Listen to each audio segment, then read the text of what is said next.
Good evening, lovely tubers. My name is the White Mexican, and welcome to Market Watch Investments. I have a plethora of cards I'll be showcasing for you guys tonight, and I do hope that you will enjoy. So, getting things kickstarted tonight, the flavor of the month theme of the video today is going to be cards that are under 2 bones, that are generically good, that fluctuate in price depending on the current status of the meta. And the first card is going to be Deep Sea Prima Donna. Now, this card is really good when you're comboing with new cards such as Ultimate Slayer. It's also a really good target for Dogmatica Punishment. As these new cards come out and we can start ripping into the extra deck and proc effects a lot more quickly, this becomes a lot more lethal card. And it's going to be primarily for this second effect right here. If you guys aren't familiar, my friend actually Xavier, shout out to him, he's one that actually showed this card to me. I didn't know what it was before, but this is a fantastic card, especially in Outlich. It does have a weak attack, so when this is a punishment target, it's a little rough, but an all-around just fantastic card because you can recycle any banish, remove from play card, magic, monster, trap, it does not matter. This card is phenomenal. And there is bulk prices available, first edition copies for the original ultra rare variant starting on an eternity code for less than 2 bones, and there's a stack of 3 here for $99. So it does trickle up past the 2 bone mark, so it is slowly going up. You can see price trends are curving off a little bit over to the right, but an all-around fantastic buy, something to keep an eye out.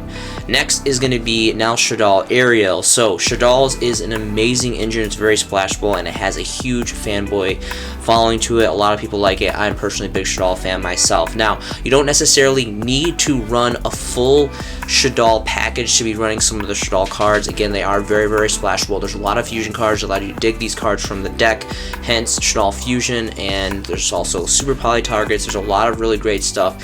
This card is just a nasty card for this second effect right here, to the sheer fact that you can remove from play 3 cards, and it's any cards, again, generic across the board, so magics, traps, and monsters is really blowout. This can be detrimental in a lot of matchups, and I really feel like a lot of people undervalue this card. Has amazing artwork, and it's super rare from the original Shaddoll structure deck, which is really great history merit. There are also ultra rare variants, but they're ultra rare and they're disgusting, so I highly recommend you guys go for this original print. Very aesthetically pleasing super rares. These are insanely affordable right now. I just can't believe how undervalued and just how undercut this card is in general. Lightly played first edition copies start at 0.25 of a bone here, and there's just a lot of stacks that are well under a bone, so incredible, great, definitely meets the under the 2 bone mark, so I would definitely take a look at that. Wendy is another really great choice. For time purposes, I'm not going to do Wendy for this, but Wendy Super Rare Original from the structure deck is also a fantastic Shaddoll pick. It's very splashable, blendable, and those, I believe, if I remember correctly, are also under a bone, well under a bone as well for bulk prices first edition. So next is going to be Danger BigFoot. So the European games showed a lot of premise for dangers. There was a lot of dangers running in tier elements and a lot of top cuts, and overall in general across the board, tier elements have been bringing up, amongst other things, danger. Now danger is just one of those generic amazing engines that goes with a lot of gameplays, and there's a lot of cards kind of going all over the place. More specifically for Mothman, I think Mothman is one of the more expensive ones. Then obviously Nessie and BigFoot for the original prints. Now, keep in mind that these are still, like, for playability purposes, I think it's, for one, this is the only alternative artwork. So this alternative artwork actually looks better than the original, in my personal opinion. I'm not usually a big fan of original, of alternative artworks, but I think the alternative art for BigFoot actually is really cool. I love how it's like this Winter Ice Yeti theme. Got these dudes over here and he's just looking like a total boss. I really love this artwork. Now, I apologize, it's been a really long time since I've made a video, and these actually used to be 2 bones, and I went and I plucked these up in like stacks. I think I got like 25 plus of these first edition near mint. These are fantastic at barely just a skim under 2 bone mark. They have increased now to 3 bones, and to no surprise, hence why I picked them up in bulk stacks for 2 bones for procking. We still have several available here, but we see they move to 3 bones apiece. They are big stacks, 25 and 39, but after that, they're going to move up to 3 plus, and they're just going to articulate more value after that. 2 pages availability.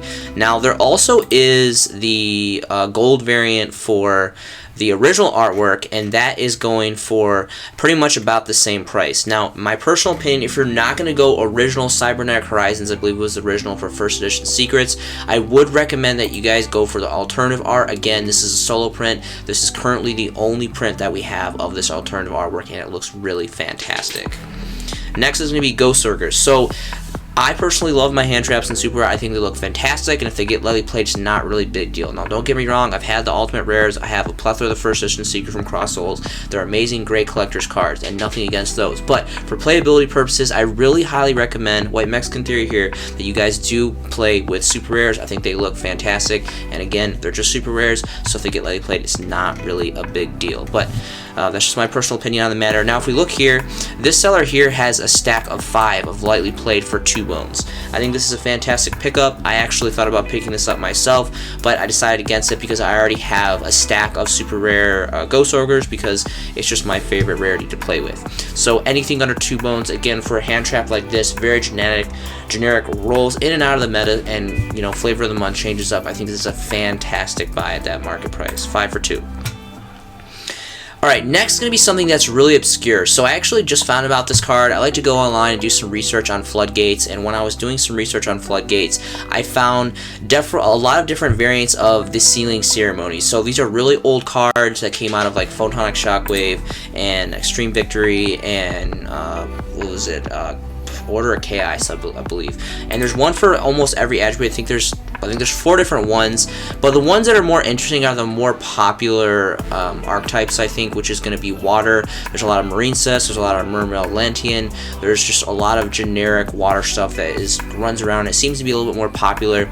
The Wind and Fire one, you can check them out. They're just not as prevalent monster or archetypes. Attributes. So I think these are the ones I decided to showcase tonight. So the first one is going to be Suiton, and this one you just pitch it. It's a continuous trap, so you can use it on your opponent's turn, which is really great. You pitch a water monster, proc an effect, and grave, and you can remove any card. It's any card. The generic power behind this being any magic, any monster, any trap. It's not just monsters. Any card is really, really great, and you can proc it each turn. Is really awesome. Well under a bone here, even for bulk prices, first editions. Of course, it's just common. I believe the other variants are common as well, so that's something to take into consideration. Really cool ninja artwork as well. And then next is going to be Mokuton, and this one is for Earth. Now, more specifically, there are definitely more Earth players as opposed to water. I love water personally. There's a lot of really cool builds for water, but obviously everyone goes without saying light and dark are the biggest. There's like the most support. The biggest decks are almost always light and dark, just, you know, blowout decks. Earth is another really big one too. And this one is really great too because you can proc off 2 cards. Again, it has that flexibility of anything. Monster, magic, trap, you got it. You can banish them, you can remove them. It's really, really good. And this one you just tribute a monster. So again, a lot of effects proc in the grave. So you tribute your monster, proc your effect in grave, and you get a remove 2. It's just completely blowout. And again, the sheer fact being that's a Floodgate. You can rip it on your turn, and you can rip it on your opponent's turn. And it's got these cute little scapegoats, which is really, really cool. So why not? Price points are insanely cheap. Again, well under a bone, even for bulk prices for near mint first editions. Plenty of availability. You guys should definitely check it out. I picked up a couple playsets myself. Red Reboot is going to be next. So this comes in and out. Right now, I think this is an extremely powerful card. I'm personally running Outlich right now, and this card just destroys my deck. I really dread this card. I've lost a lot of games to this card. It's pretty detrimental. And this is the original super rares out of Flood. Now, I know there are prismatic secrets from one of the tins, which look great too. It's definitely the most aesthetically pleasing, but keep in mind, this is the oldest, this is the OG, and it's still very much a holofoil super rare, which is pretty cool. Looking at price points for this card, now keep in mind, again, it is limited to 1, but you never really know. Konami's not really predictable with the ban list. This could move to 2 to 3, but even at 1, this is such a detrimental card.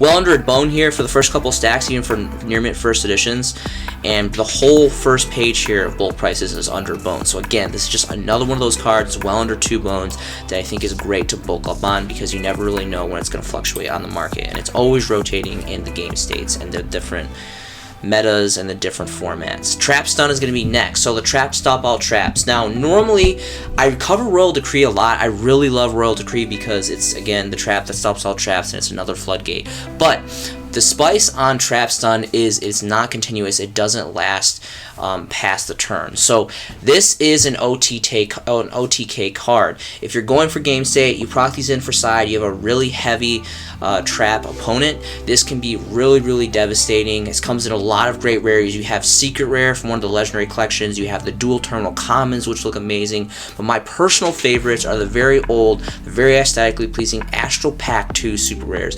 And you're going to like this because these are really, really affordable too, even for bulk prices. We see the first listing in a fat stack of 32 for under 2 bones, 179. This is a really great card. I highly recommend that you guys get at least a playset, even more.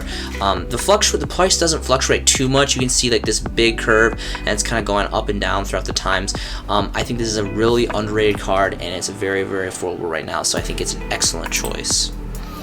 Underdog is going to be next. Now, this is a little bit of an obscure one. Again, Floodgates were kind of the theme of the video today, so a lot of continuous trap cards. It is, as of right now, to the best of my knowledge, a solo print, high rarity of Secret Rare out of Blazing Vortex. Really cool artwork on this. I haven't really figured out how I want to use this, but I definitely think there's going to come a deck, there's going to come a format where they can really capitalize on this card, and this is insanely affordable right now. And the sheer fact that, again, it's a solo print, it's a secret rare, it's a really powerful card. You just have to really figure out what deck to really capitalize off of this, but when it does, I think it's definitely not going to be at these price points. I mean, looking for bulk prices, first edition copies, well under $1, and all pretty much on this first page, their stacks under a bone. Insane to me. I definitely got, I think, about 6 of them just to hold. It's just a really good card right now, especially the price points are just insane. Discord is going to be next. I didn't know about this card. This was another card that I found when I was doing my Floodgate research, so it's really unfortunate that it only lasts for 3 turns, but 3 turns is a pretty long game state. Again, it is a Floodgate, so if you get it down and it doesn't get destroyed, they can really lock down your opponent if they're really, you know, turbo synchro based. Kind of silly artwork, kind of a really interesting name. Not the best Floodgate. This kind of goes against the rule because, unfortunately, for stack first editions, it's over that 2 bone mark. But I really just wanted to highlight this to give you guys awareness that it's out there. There is a Floodgate, potentially maybe good against synchro, maybe not so good. That's kind of the thing about Floodgates, is they have to be down, they have to be set, and you have to be ready. Pretty much have to win the die roll. It's really, really hard. That's why you got the side deck is so important for trap heavy decks, but that's for the original super rare variants out of Ancient Prophecy. So just wanted to highlight that really quick. Next is going to be Solemn Strike. So specifically for the Code of the Duelist super rare promos from the special edition. Now, I remember these going all the way up to 810 at one point. Right now there's a stack of 9 near mint for well under a bone here from Ideal 808. I think this is a steal.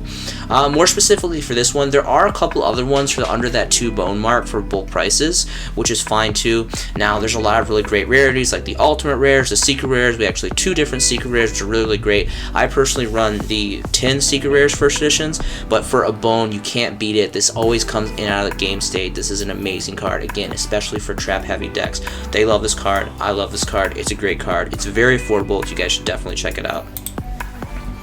Called by the Grave is going to be next. Again, these are the super rares from the special edition from Extreme Force. Now, this card is at 1. Everyone knows why this card is at 1. This card is insane. Some people are saying it's going to get banned forbidden. Some people say it's going to go to 2 or 3. We don't really know. This card is really, really, really good, and that's what we know. It's got amazing artwork, has amazing context in the game seats. Doesn't matter what format it is, you're almost always going to run this in pretty much to 1 in almost every deck. It's an insanely good card. Now, I know we have Prismatic secret rares. That's what I personally run. They're gorgeous. I have a playset, and I've been holding on to those forever because it's like 1 for each deck, and it works out fine. I think those are around like 8-10 bones now. So proccing this for 2 bones, I think, is a really, really, really great alternative. Now, there is a stack of 7 here. It's a little over because it's 216, but again, 16 cents really isn't that big deal. So it's like borderline breaks into these generic great cards to pick up in bulk price under 2 bones. So that is available if you guys want to check that out. That is definitely something that I think is a great deal at that about 2 bone mark. The last 2 cards I want to show you are going to break a little bit away from the theme here. I'm personally a giant Satellarknight fan. I love Satellarknight. It's one of my all-time favorite decks. When all those people were playing Burning Abyss and Shaddolls, I became a Shaddoll fan later on, but I was totally that kid playing Satellarknight. It's such an amazing deck. It has amazing potential. It's too slow for the meta right now. Meta is too crazy, but if it gets new support, I promise you, this is like, players are going to jump back on board with this deck. It's a really, really fun deck. It's not too hard to pilot, and it's just a really fun deck. Mostly because of Trivier, because Trivier just completely bounces back the whole entire field, and you can rip one for your opponent's hand and attack directly, and it's just really, really great stuff. And for the highest rarity of Ultimate Rares, first edition near mints, there's a fat stack right now of 8 for under 20 bones, about 17.5, which is just insane to me. This is insane. I've gone back and forth for like multiple times considering about just buying this out, because I think this is just a ridiculous price. I mean, look at the next price point for near mint first edition Altis. It goes all the way to 36. So 17.5 versus 36. This is more of like a realistic price point. This is an insane, like, dream fantasy price point. I think this is insanely affordable, and I would not be surprised if these don't get scooped up, because if you guys don't scoop these up, I'm definitely going to scoop these up, because it's just an insane discount. Same for Delturos.